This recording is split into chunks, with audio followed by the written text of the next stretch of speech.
Aujourd'hui, les isotopes.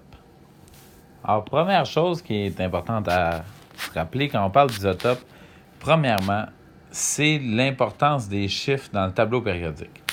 En effet, si on prend comme exemple le bar qui est là, le chiffre ici représente, on se rappelle, le nombre de protons. Et ça, ce que ça veut dire, c'est que l'atome de bar va toujours avoir 5 protons. Si à un moment donné, on se rend compte qu'il y a quelque chose qui a 6 protons, ce ne sera plus du bar, ce sera du carbone. Donc, l'atome de bar a toujours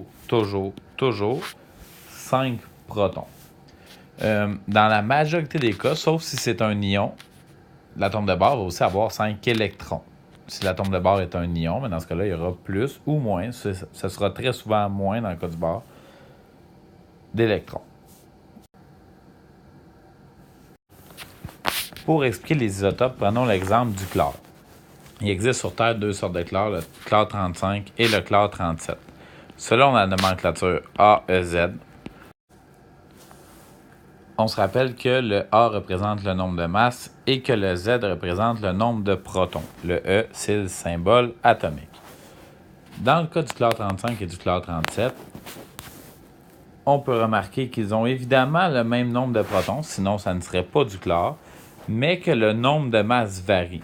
Qu'est-ce qui fait varier le nombre de masses? C'est le nombre de neutrons. Dans les faits, dans le chlore 35, il y a 2 neutrons de moins que dans le chlore 37. Par conséquent, qu'est-ce qu'un isotope? Eh bien, un isotope, ce sont 2 atomes d'un même élément, dans ce cas-ci le chlore, qui ont un nombre de neutrons différent.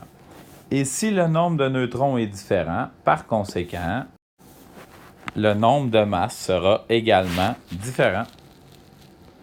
Dans le cas du chlore 35 et du chlore 37, le nombre de masses était respectivement de 35 et de 37. Profitons-en pour faire un dernier rappel. Si je voulais connaître le nombre de protons des 2 isotopes du chlore, c'est de 17 parce que c'est le nombre, le numéro atomique. Mais si je veux connaître le nombre de neutrons, je ferais 35 moins 17. J'aurais donc 18 neutrons. Et si je voulais le faire pour le chlore 37, je ferais 37 moins 17. J'aurais donc dans ce cas-ci 20 neutrons. Donc tous les isotopes ont le même nombre de protons, mais aussi d'électrons. C'est le nombre de neutrons qui change. Regardons un exemple. L'hydrogène, il n'y a pas de neutrons. Mais le deutérium en a un. Le tritium, lui, en a 2. Ce sont 3 isotopes de l'atome d'hydrogène.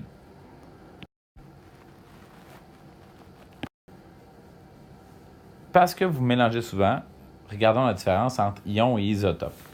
Les deux, ce sont 2 atomes d'un même élément. Ça veut donc dire que les deux ont le même nombre de protons.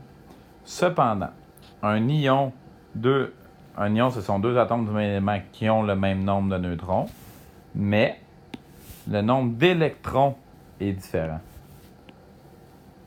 À l'inverse, un isotope, ce sont 2 atomes d'un même élément qui ont le même nombre d'électrons. Dans ce cas-ci, c'est le nombre de neutrons qui est différent. C'était les isotopes.